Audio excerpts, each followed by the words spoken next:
Hey guys, welcome back to another Bullet Central Tech Talk. I'm Zach, and I'm joined here today with our machinist, Luke Albin. And kind of the topics we're going to be touching today is on the PRS and kind of a longevity of a career in the PRS, how you got into it, how to get into it, some of the struggles, the do's and don'ts, and we'll just kick it off. Luke, how long have you personally kind of been in the competition shooting and then kind of solely focused on that NRL PRS type shooting? I'd say when I got out of the Army, probably, God, it's about to be about 8 years ago, I started doing some reloading, messing around with some guns that I had before I was in, and was going out to the range all the time, doing load development, working on, just tuning a gun. And at one point, I saw Grant County Shooters had they had kind of a league going on, 300 and 600 yard, 10 shot score. So I, signed up for that, went out there, learned, I really didn't know as much about it as I thought I did. There were some guys that were shooting IBS at that time that, And what is IBS for anybody? So international bench rest shooters. Mostly they do 600 and 1,000 yard group and score. For the long range, that's what I was more involved with. And so I did that, the league, and the signed up for an IBS match when they had one there, and then I was kind of hooked. And I'd say for probably 2 or 3 years, I went to maybe about 5 to 7 matches a year.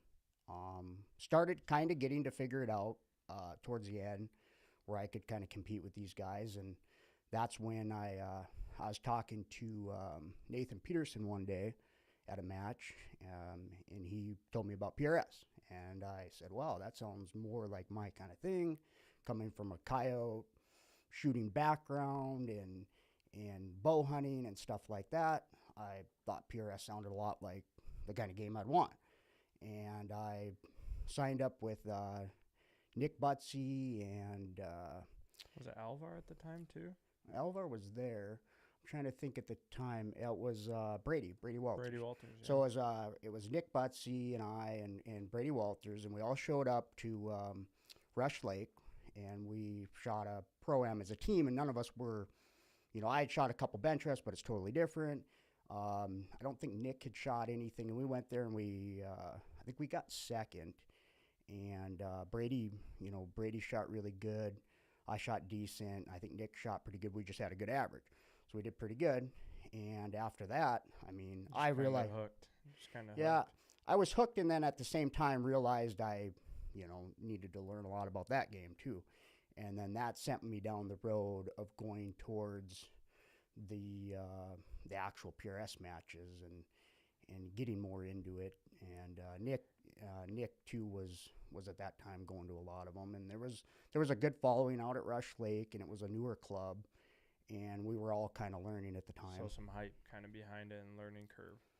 I'd say for learning, one of the biggest things is showing up with the right stuff.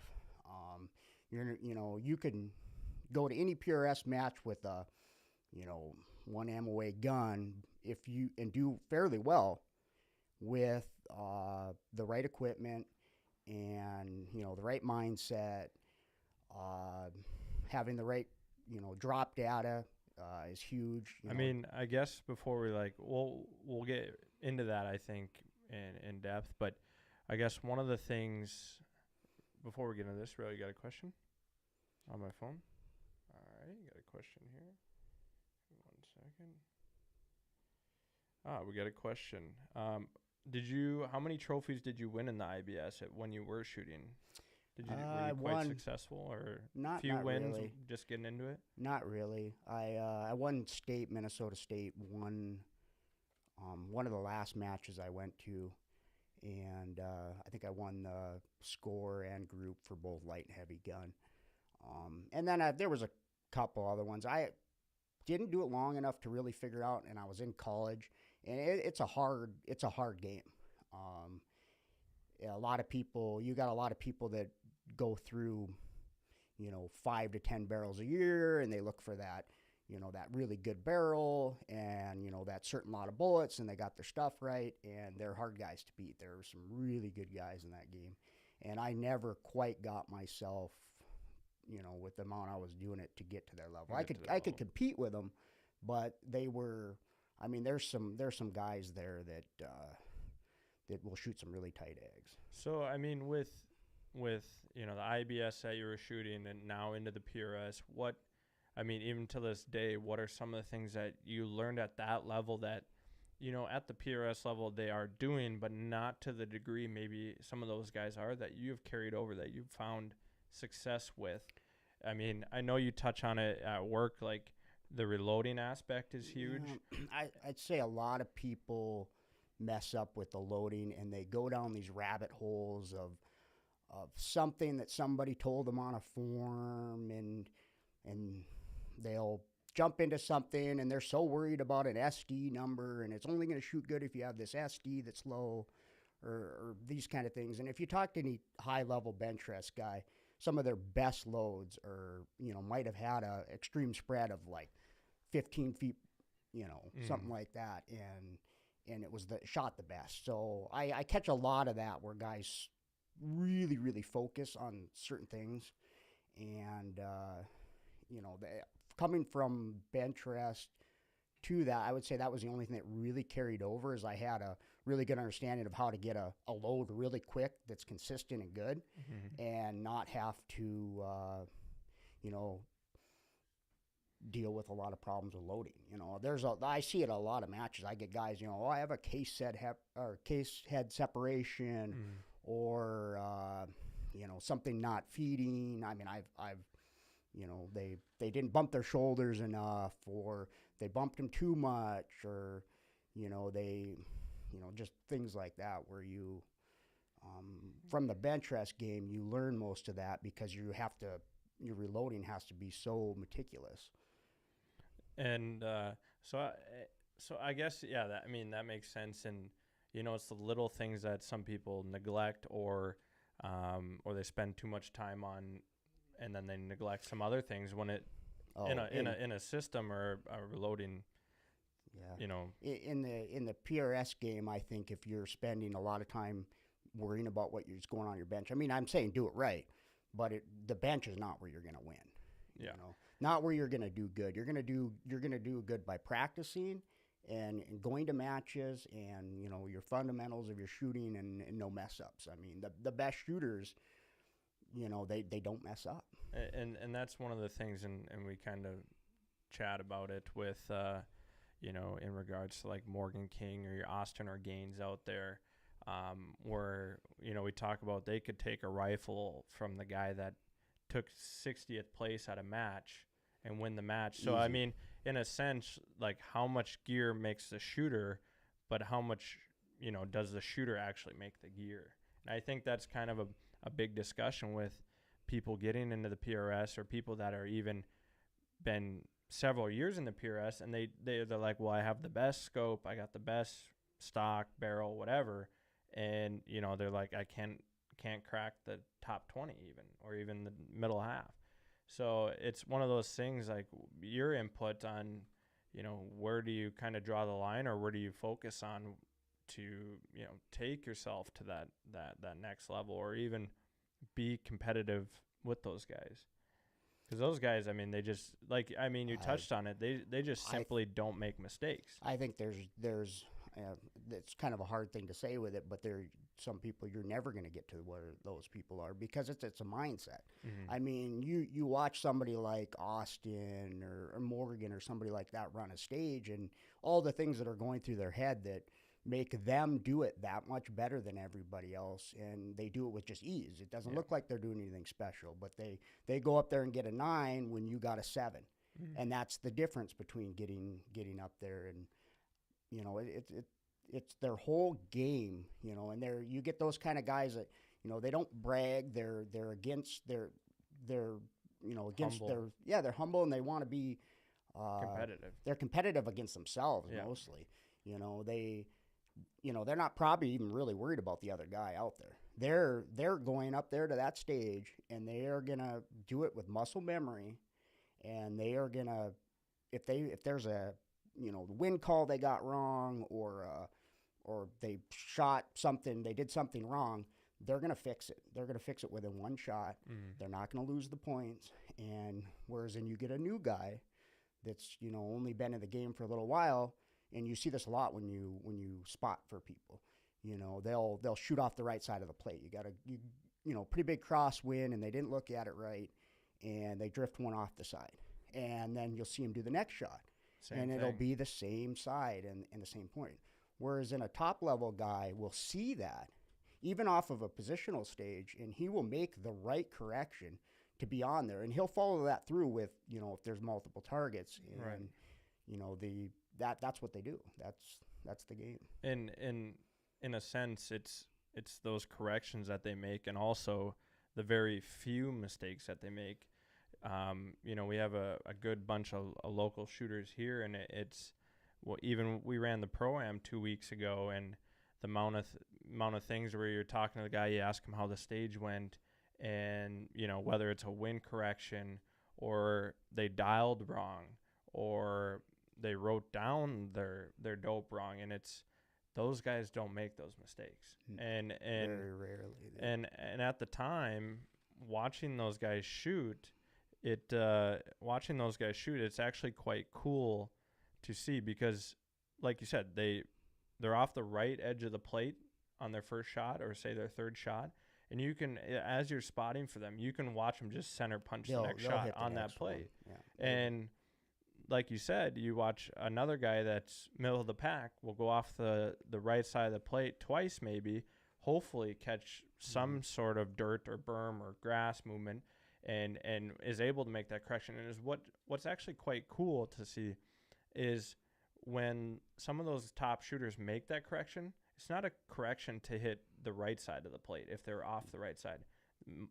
Most of the time, they center punch that sucker, and then they use that wind call going out or going in with what they're doing. And that's what's fun to watch those guys shoot.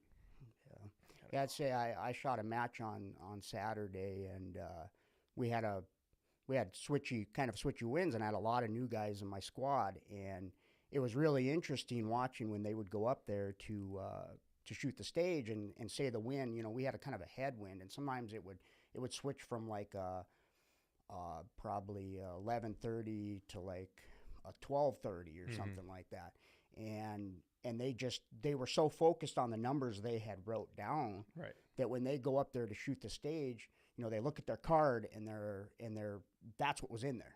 And for that wind over there. Yeah, and they go up there. But now they're directly on. And yeah, they go up there, and all of a sudden, it's not the same as it was, but they didn't make they didn't look at it and go, okay, on the fly, I need to change up what I'm doing. And you could watch some of them, go off the same side of the plate the whole stage, because they just didn't spot it. They didn't add wind or decrease their wind while they spanned across the field.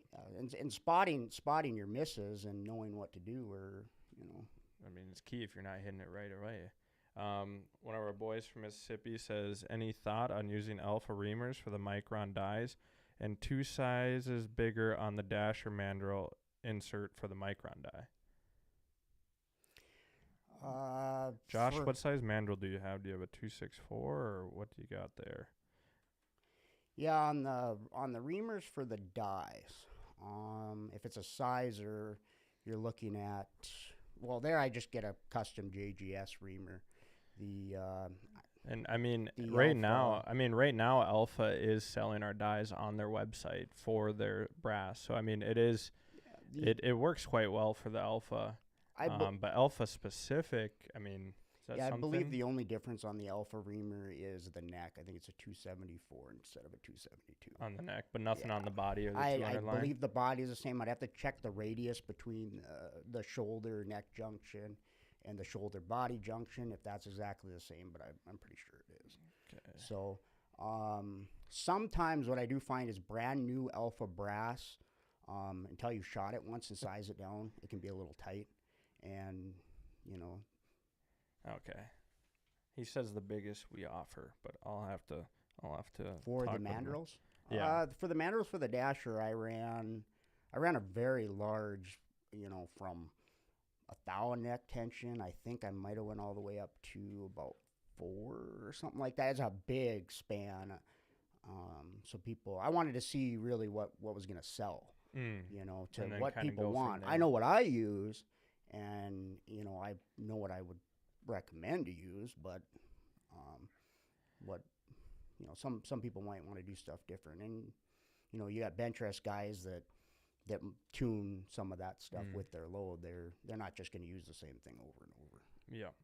And we could talk about wind all day, so we'll go on to another subject. But I've seen it with say yourself and Nick Butsy and a few other shooters that I've had the pleasure of meeting over the years. I've really noticed kind of like a come up in the PRS and a hype into the PRS, and then a person runs it really hard for say 2-3 years, and then all of a sudden they're like out of it 3-4 years later, shoot maybe 2-3 matches a year.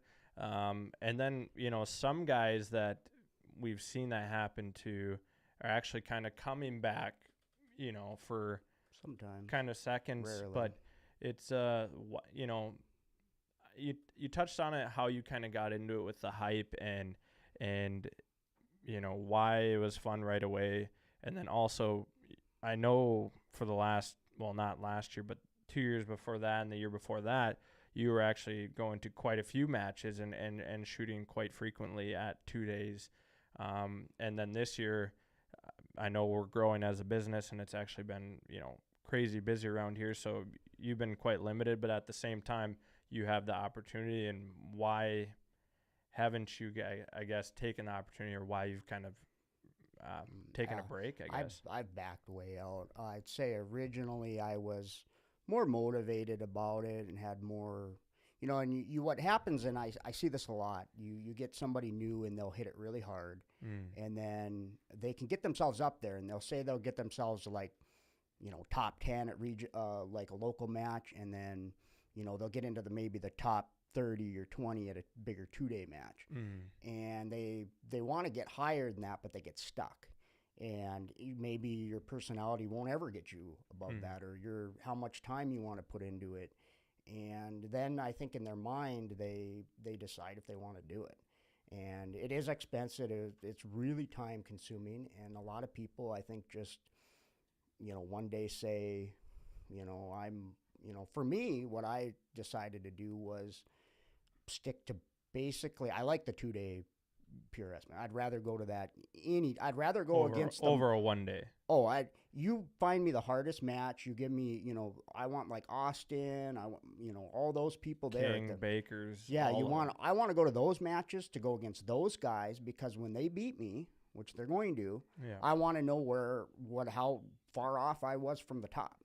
And I want the hard matches, and that's my, I go there into it knowing, these guys are, they're going to beat me. And I think one of the kind of the bigger things is well, we're up in the Midwest, the north part of the Midwest, so we got snow. Well, we had snow like 8 months out of the year last year.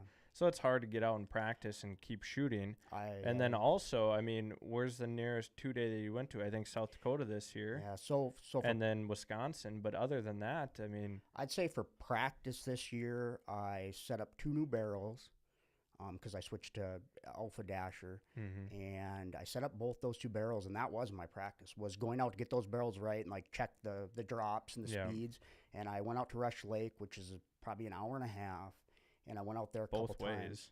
Yeah, and I've shot a couple more times than that, maybe out back home at the farm. And then other than that, I just go to the matches. And I know what I'm going to get. I'm going to go, I'm going to make mistakes. I'm going to have something a little wrong, but I know that. Yeah. And it's like my fishing. A lot of people go out and they want to go do whatever their hobby is. And I just want to shoot a couple matches a year and have fun, and that's how much I'm putting into it. it's And I also think with that, I thought, or I still think, and I think the sport's going to absolutely double in shooters. But right now, I think a lot of people have kind of cut back on shooting, obviously because of components. You can't find 105s, can't find 109s. The guys shooting 6.5 can't find the 140s.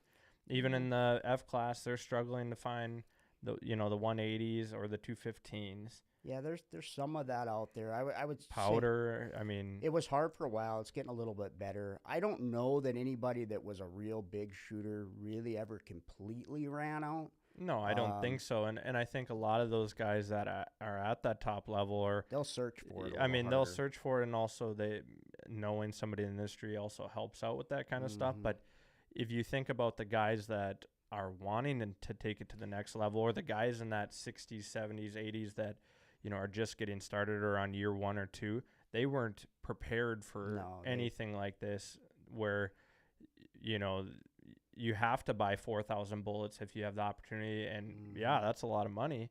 But if you want to shoot for year 1 and year 2, I mean, that may be something you have to do. Yeah, and it's a very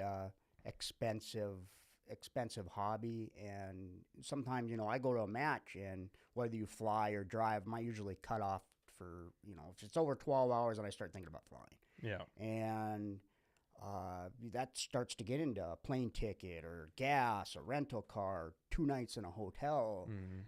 It is very expensive. Bullets, powder, everything And, gone. With me right now as it is, I can spend the money on that stuff because I don't really have a lot of expenses.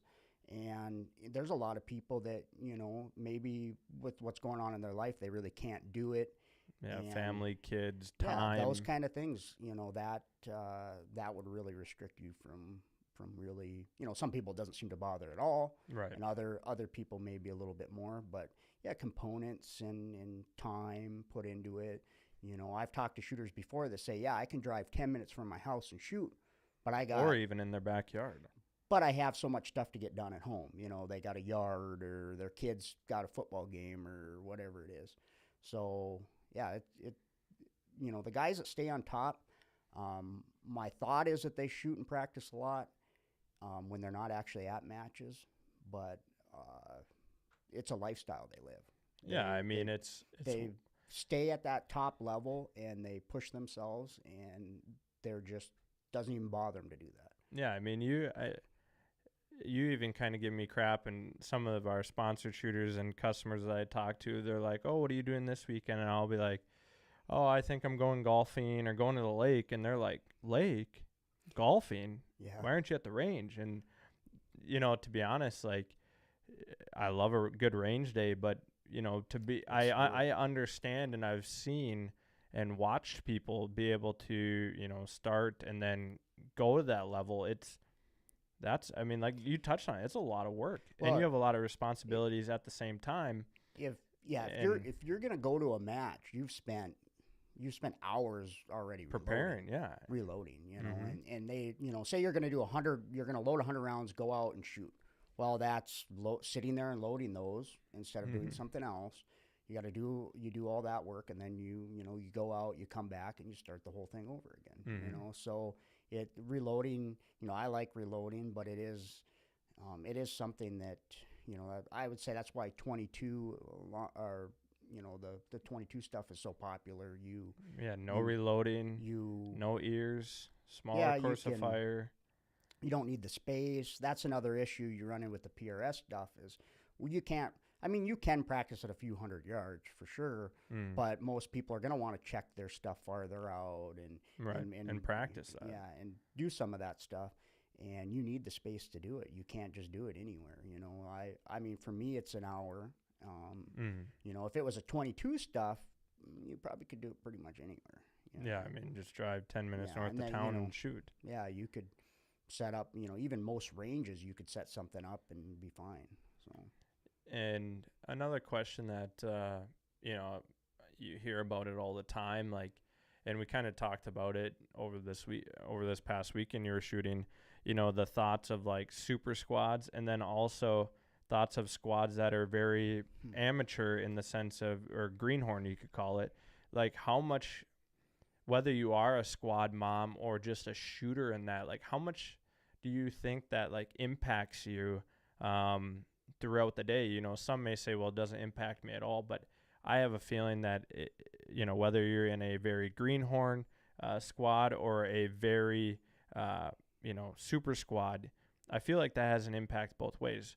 Because if you look at it from the perspective of that shooter that's trying to prepare themselves for every stage, and you have to worry about, you know, making sure somebody's ready or making sure that, you know, somebody's on the clock or eyes, and then you go, say, get into a super squad or a well-experienced squad, and really the only thing you're worrying about is, you know, your wind hold, and a lot of the times that's even kind of talked about openly. And then also everything's set. You're prepared. Your bags, you got your bag in your hand, your mag's ready, and you load and make ready, and you go. And I have a feeling that has a very, you know, psychological effect on a shooter throughout the day at a match like that. And I think, you know, you kind of touched on, you had a very new squad this week, and it's one of those things where you're always trying to worry about everybody's set, ready. You got someone on glass, and I feel like and I'm sure you've had experience being in a squad with very well experienced shooters where that's not the case. Oh yeah, I normally don't actually even really pick a squad. I'll just leave myself in there and whatever one's left over, because I'll just, you know, I'm going for fun. I had a lot of fun with all the new guys, because Right. I like people that aren't serious. Right. You know, I like to go there to have fun, and I'm not saying there was a few of them that in my squad that were serious about it, but they were so new that I think they knew, you know, hey, I Make don't really mistakes. know. Yeah. I don't really know. And a big, I'd say the match I was at before that, I had some really, you know, I had a few top level guys, and just the whole, you know, behind the scene, you know, before the stage, the talk and everything is just totally different. You know, with the new guys, it's here. It's a where's the target, or you get a lot Right. you get a lot of them looking at something. You know, we had a stage that had, you know, it had a really big range, or not range difference, but it was a big fan, you know, and it was a lot of targets. I think it was 5 targets, and there was 2 positions, and I mean, they saw it, and they were almost like, what do I do? Right. You know, and there was going to be 3 different wins. And I'm sitting there spotting and putting down scores, and I'm looking and trying to watch kind of the wind at the same time, and I see it doing different things. And then they go up there and they just kind of, you know, they didn't really, a lot of them really didn't get the shots off. They don't think that any of them got probably all 10 hardly off. But it's different. Now, if I was in a squad with really top guys, my score would have probably been one of the lower ones, and they would have probably been done faster than me. And they, you know, they would have talked about the wind. You know, one thing at a bigger, windier, open field match that you hear a lot is a lot of guys will ask you what's your first wind hold on somebody they trust that's going up there. Right. You know, like, what are you starting with? You know, half or whatever on the first target, and you'll use that, especially and if measure it, right? Yeah, especially if they're straight. If they go straight, kind of in a line, most of your targets like troop line. You kind of use that first one to see if the wind you were figuring or what the squad was talking about is actually, you know, what's out there. Right. And then also when you get guys that are even more advanced, and some of them look way into it and are really good at it, they start looking at, you know, is there a tree row farther back? Is there a knoll that it's behind? Is that cutting Where out? the wind's cutting in and Yeah, out. and then you start cutting things out, like, hey, I'm going to drop off a 10th or 2 here because I see, you know, it isn't a low spot, so that target isn't exposed as much to the main amount of wind. And they start doing that kind of stuff, and they're keeping that in their mind actually while they're shooting the whole stage, time. and then they'll end up incorporating what they saw and get an extra point. Whereas in a newer guy might skip a lot of that stuff and just, you know, write down one. Hold one up the Kestrel, and whatever that number says. That's and a lot of times what they're going for. I'd say last weekend I don't ever use the wind fan on mine anyway.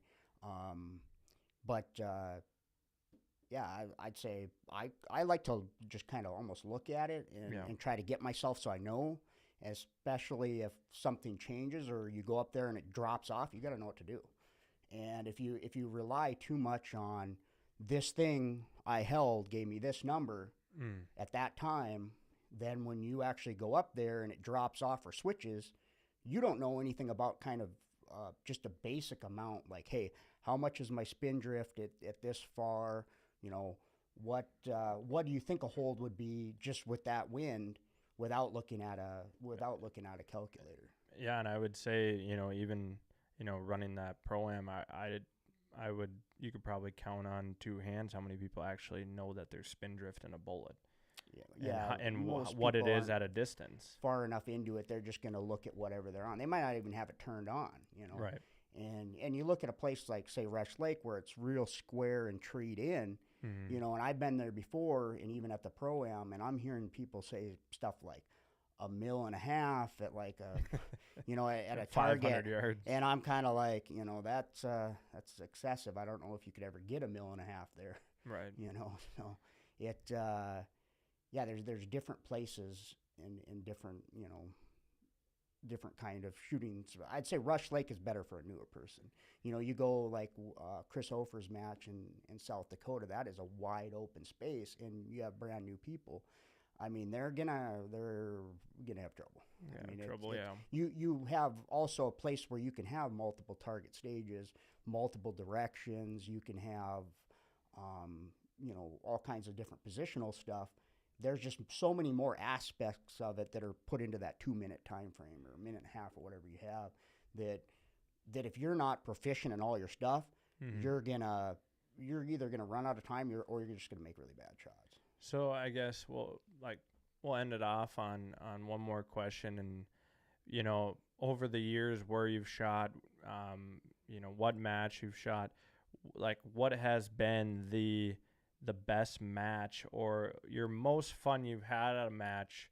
I know you talk about the Barrel Maker a lot. I know we shot down in Mississippi together, which was hotter than hell, but that was fun to get down there and shoot in those elements in a different playing field. I mean, you've shot in Colorado, Oklahoma, all over Missouri.